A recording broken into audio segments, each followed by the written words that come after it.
नमस्कार साथियों, आपके साथ मैं हूं श्वेता त्रिपाठी और आप देख रहे हैं द राष्ट्र प्रथम। द राष्ट्र प्रथम को प्यार करने के लिए, अपनाने के लिए और हर दिन मेरा उत्साह बढ़ाने के लिए आप सबका बहुत बहुत धन्यवाद। साथियों, बात मैं उत्तर प्रदेश चुनावों की करने वाली हूं। उत्तर प्रदेश चुनाव के पहले बीजेपी ने एक गजब दांव चल दिया है और ये इतना जबरदस्त और इतना बड़ा दांव है कि अगर दलित खुश हो गए इस दांव पर तो यकीन मानिएगा कि इस बार बीजेपी और जबरदस्त तरीके से जीत हासिल करेगी उत्तर प्रदेश में। अब कैसे ये सब कुछ होने जा रहा है, जरा मैं एक एक कड़ी आपको बताती हूं। मायावती जो बीजेपी के साथ कभी नहीं रही, मायावती और बीजेपी में दोस्ती नहीं रही। आपको याद होगा कि दोनों में मनमुटाव रहा, लेकिन एकाएक मायावती यू टर्न ले रही हैं। एकाएक मायावती योगी आदित्यनाथ को सराह रही हैं, उनकी तारीफ कर रही हैं और अपनी पार्टी के लोगों को कह रही हैं कि कोई भी बीजेपी के खिलाफ आक्रामक बयानबाजी नहीं करेगा। अब इसका नतीजा क्या हुआ कि मायावती को मिल गया बंगला नंबर 8, वो बंगला जो बड़े बड़ों को मिलता है।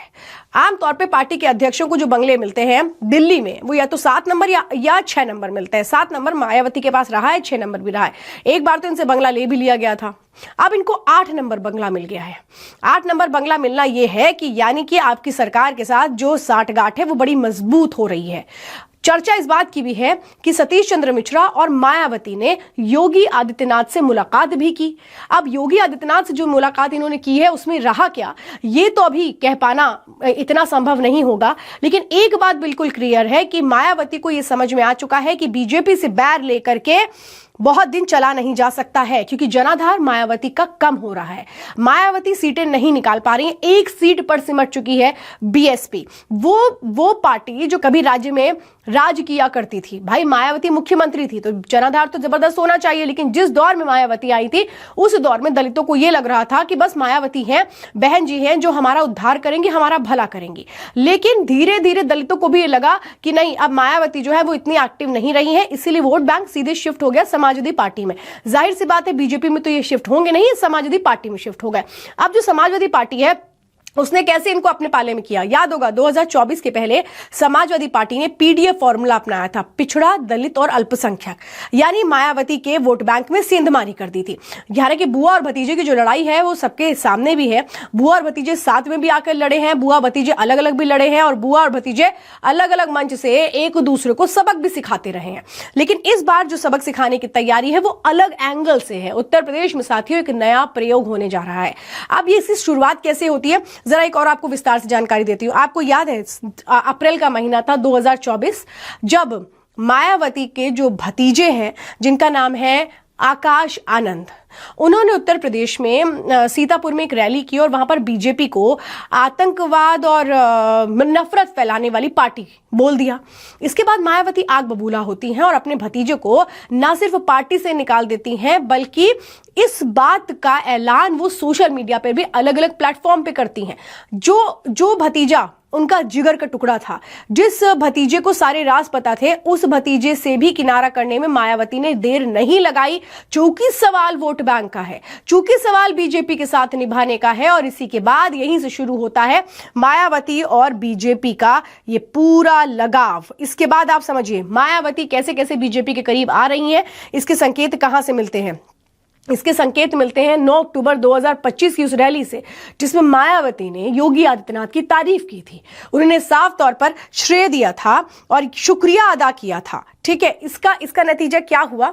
मायावती को जनवरी में पिछले महीने ही 8 नंबर बंगला दे दिया गया और बीजेपी ने बताया कि हाँ, हम भी आपके साथ आने को तैयार हैं।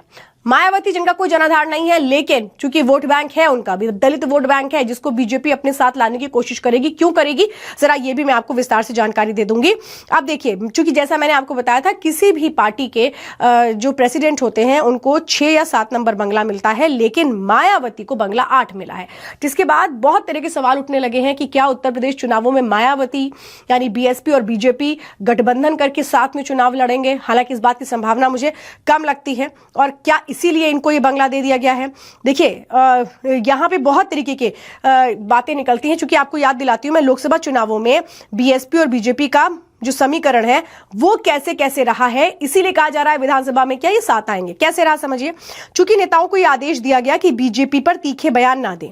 लोकसभा चुनावों के दौरान आकाश आनंद ने बीजेपी पर हमला किया था और एक रैली में कहा था कि बीजेपी ने केंद्र की ज्यादातर जांच एजेंसियों का राजनीतिकरण कर दिया है। दूसरी रैली में उन्होंने कहा था कि सवर्ण जातियों के गरीबों की हालत बीजेपी के राज में बहुत खराब है, अगर निष्पक्ष चुनाव हुए तो बीजेपी सत्ता से बाहर होगी। और नतीजा यह हुआ कि 28 अप्रैल 2024 को मायावती ने पार्टी से निकाल दिया अपने ही भतीजे को और साफ तौर पे कह दिया कि भाई इस तरीके के बयान नहीं चलेंगे। उन्होंने ये साफ तौर पे कहा था। बीएसपी के प्रदेश स्तर के एक नेता इस बात को रखते हैं। वो क्या कहते हैं, लोकसभा चुनावों के दौरान बीजेपी को टारगेट करके तीखे बयान देने पर रोक थी। साफ तौर पे कहा गया था कि राजनीतिक बयान दें, बीजेपी की राष्ट्रभक्ति पर सवाल ना उठाएं और ना ही इन्हें सांप्रदायिक कहें। यह बात कही गई थी साथियों। और इसी के बाद ये क्लियर मैसेजिंग थी कि उत्तर प्रदेश का जो रास्ता है 2027 के लिए वो बहुत हद तक जो बीएसपी है अपने पक्ष में लाने की कोशिश करेगी बीजेपी का साथ दे करके। यानी एक नए प्रयोग की जो बात मैं कर रही हूं वो दोस्तों कैसे कैसे होता है समझिए। एक तरफ अगर बीएसपी बीजेपी के साथ आती है तो वो वोट जो समाजवादी पार्टी के पास जा सकता है वो कहां शिफ्ट होगा, बीजेपी में शिफ्ट होगा। समाजवादी पार्टी ने चूंकि पीडीए फॉर्मूला अपनाया था, इसका फायदा उनको लोकसभा चुनावों में मिला भी था, क्योंकि दलितों को ये लगने लगा था कि मायावती तो एक्टिव है नहीं इतनी ज्यादा, तो चलो हम समाजवादी पार्टी के साथ चले जाते हैं।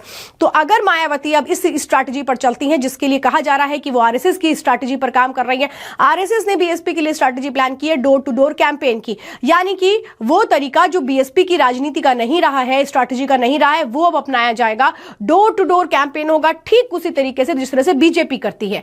हर दरवाजे में जाकर ये बताना कि हम तुम्हारे कितने हितैषी हैं, हमें वोट दो। अब अगर ऐसा हो जाता है तो यहां पर सीधा सीधा सेंधमारी किसकी वोट बैंक में होगी, समाजवादी पार्टी के। अब समाजवादी पार्टी को यह पता है कि वोट बैंक में सेंधमारी हो सकती है, तो अब समाजवादी पार्टी क्या कर रही है, समाजवादी पार्टी ने हिंदुत्व का एजेंडा अपनी तरफ लाने की कोशिश की है, साधु संतों को अपनी तरफ लाने की कोशिश की है। तभी पिछले दिनों अविमुक्तेश्वरानंद जी के मुद्दे पर अखिलेश यादव, वो अखिलेश यादव जिन्होंने कभी अविमुक्तेश्वरानंद को गिरफ्तार कराने के लिए हर कोशिशें की थी, आज वो अविमुक्तेश्वरानंद जी के साथ खड़े नजर आते हैं और कहते हैं कि अरे पालकी से इनको स्नान नहीं करने देना, ये बिल्कुल गलत है, सनातन के खिलाफ है। ये क्यों हो रहा है, क्योंकि उनको ये पता है कि अगर अविमुक्तेश्वरानंद जी साथ आ गए तो हिंदू समाज का जो वोट है वो बहुत हद तक समाजवादी पार्टी के पास चला जाएगा, अगर उनके समर्थन में वो उतर आए। ठीक है, हिंदुत्व कार्ड यहां से क्लियर हुआ। अब आइए एक और पार्टी आ रही है, ओवैसी की पार्टी, जिनके छोटे भाई कह रहे हैं सावधान हो जाइए योगी जी, हम तो उत्तर प्रदेश आ रहे हैं। वो दरअसल ये कह रहे हैं कि हम तो उत्तर प्रदेश आएंगे, हम मुस्लिम सीटें भी निकाल लेंगे। अगर ये मुस्लिम सीटें निकलती हैं तो फिर किसको फायदा होता है, फायदा होता है बीजेपी को, क्योंकि समाजवादी पार्टी की जो सीटें हैं वो कम हो जाएंगी। यानी एक तरफ दलित वोट बैंक खिसकेगा, दूसरी तरफ अल्पसंख्यक खिसकेगा, और ये सीधा सीधा किसके खाते में जाएगा, ये सीधा खाते में जाएगा योगी आदित्यनाथ के। यानी कि जो बीजेपी है वो पहले के मुकाबले और ज्यादा स्ट्रांग हो जाएगी। और यही एक बहुत बड़ी वजह है कि अब चुनावी पैतरे अलग तरह से आजमाए जा रहे हैं उत्तर प्रदेश में, जहां मायावती ये बात कह रही हैं कि नहीं हम तो सवर्णों का सबसे ज्यादा ख्याल रखते हैं, तिलक तराजू और तलवार डैश डैश डैश ये तो हमने कभी कहा ही नहीं, हमारे लिए सवर्ण वोट बहुत बहुत इंपॉर्टेंट है। और हम तो हमेशा ये मानते हैं कि जो ब्राह्मण है उनकी सुनी नहीं गई, वो वंचित है, और हम कह रहे हैं हम ब्राह्मणों को सबसे ज्यादा टिकट देंगे। ये भी फायदा किसको होगा, देखिए ब्राह्मणों को टिकट अगर मिलता है तो नो डाउट भाई बीजेपी का वो वोट बैंक है, वो समाजवादी पार्टी का वोट बैंक नहीं है, ना ही बीएसपी का है, तो वहां से अगर मिलता भी है तो कुछ ही सीटें लोग निकाल सकते हैं, क्योंकि इनका वोट बैंक दलित है। तो जो दलित वोट बैंक है वो क्लियरली ट्रांसफर कहां होता है, बीजेपी में ट्रांसफर होता है। अगर वो मायावती समझ लीजिए सीटें निकाल लेती हैं, मायावती अगर ये इंडिकेशन देती हैं कि नहीं हम बीजेपी के सपोर्ट में खड़े हैं, तो अगर वो सीटें निकालती हैं तो फिर इसका सीधा फायदा होगा बीजेपी को और सीधा नुकसान होगा समाजवादी पार्टी को। जो पीडीएफ फॉर्मूला है साथियों वो फ्लॉप हो जाएगा, क्योंकि उसमें जो दलित वोट बैंक है वो भी समाजवादी पार्टी खाते में नहीं आएंगे, जो अल्पसंख्यक वोट बैंक है वो ओवैसी के पास चले जाएंगे। तो सीधा सीधा एक बड़ा डेंट यहां पर लगता नजर आ रहा है। लेकिन कुछ और बातें भी हैं जो समाजवादी पार्टी और बीएसपी के लिए अहम साबित हो सकती हैं। अब मायावती के निशाने पर समाजवादी पार्टी और कांग्रेस कैसे है, जरा एक एक कड़ी में ये बताती हूं। दरअसल मायावती का मानना है कि कांग्रेस ने हमेशा जातिवादी और दलित विरोधी रवैया अपनाया, कांशीराम के बहुजन आंदोलन को कमजोर करने की कोशिश की। वोट के लिए समाजवादी पार्टी और कांग्रेस कांशीराम को याद करने का नाटक करती है। दोनों पार्टियां हमेशा कांशीराम के आदर्शों के खिलाफ काम करती रही हैं। बहुजन समाज से अपील, ऐसी पार्टियों से सतर्क रहें जो अवसरवादी हैं। सपा ने सत्ता में रहते हुए दलित स्मारकों पर एक पैसा नहीं खर्च किया, इसलिए मायावती कह रही है कि मैं बीजेपी के साथ जाऊंगी। क्यों जाएंगी बीजेपी के साथ? यही वो बीजेपी की पार्टी है जिसको मायावती ने, याद है आपको, एक वक्त में बीजेपी और मायावती ने जब सरकार साथ में बनाई थी और उसके बाद जब मायावती के मुख्यमंत्री बनने की बारी आई थी तो फिर बीजेपी ने अपना हाथ खींच लिया था, वहीं से दुश्मनी शुरू हुई थी। लेकिन अब ये नरमी आई है। क्या कहती हैं अब मायावती? योगी सरकार ने दलित स्मारकों और पार्कों को, खासकर कांशीराम स्मारक स्थल की देखभाल की और मरम्मत की। योगी सरकार ने रख रखाव का वादा पूरा किया, इसीलिए हमारी पार्टी बहुत बहुत आभारी है। अब आभारी तो हो गई, लेकिन आगे ये आभार कैसे जताया जा रहा है? ये आभार जताया जा रहा है आरएसएस का साथ लेकर के। चुनावी रणनीति बनाने में आरएसएस बीएसपी की मदद कर रही है, ऐसा अनुमान लगाया जा रहा है। और आप ये समझ लीजिए डोर टू डोर कैंपेन शुरू होगा मायावती का। मायावती की वो पार्टी जो 16 सालों में 206 से 1 पर सिमट चुकी है। अगर आप इनका वोट शेयर देखेंगे तो 2007 में 206 सीटों पर 30.4 वोट शेयर था। तो यही 2012 में 80 सीटों पर इन्होंने चुनाव लड़ा और इनकी हालत क्या हो गई? 25.9, यानी उस वक्त विधानसभा और लोकसभा। अब धीरे धीरे आइए 2017 की बात करें तो 19 सीटें इनको मिली और इनका जो वोट शेयर था वो 22.4% रह गया। लेकिन 2022 में तो हालत बहुत ही खराब हो गई, 1 सीट मिली, 13.0% इनका वोट बैंक रह गया। और अब ऐसे में नैया कैसे पार लगानी है? नैया पार लगानी है बीजेपी के साथ आकर के, और इसीलिए आनन फानन में मायावती को 8 नंबर बंगला दिया जाता है। डिपार्टमेंट को कहा जाता है बंगला ढूंढो, बंगला मिल जाता है। ये एपीजे अब्दुल कलाम को पहले ये बंगला अलॉट होता है, उसके बाद अब ये मायावती जी को अलॉट होने जा रहा है। इसके रख रखाव मरम्मत का काम शुरू हो जाता है, क्योंकि भाई अब अगर आप बीजेपी के साथ चुनावी नैया पार लगाने की कोशिश करेंगे एक दूसरे के, तो फिर आपको दिल्ली में बैठ के भी करनी पड़ेंगी, आपको तमाम नतीजे भी निकालने पड़ेंगे। तो ये कोशिशें जो है वो यहां पर होती नजर आ रही हैं। यानी साथियों, जो समीकरण है वो बदल चुका है। अब सीधा सीधा जो समीकरण है वो इस ओर इशारा कर रहा है कि मायावती साथ आ रही हैं बीजेपी के, और बीजेपी भी चाहती है कि मायावती साथ आए और वो वोट बैंक जो बीजेपी का नहीं है वो आए। अब देखिए, एक सवाल है इसमें कि क्या आरएसएस इस बार रणनीति बनाने में बीएसपी की मदद कर रही है? ये मैंने भी सवाल आपसे किया था।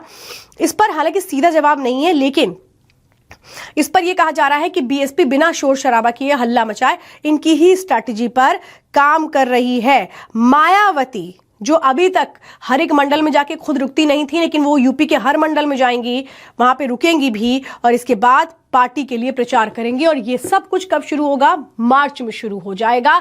यानी उत्तर प्रदेश चुनाव साथियों इस बार मुद्दों पर नहीं, प्रयोगों पर लड़ा जाएगा।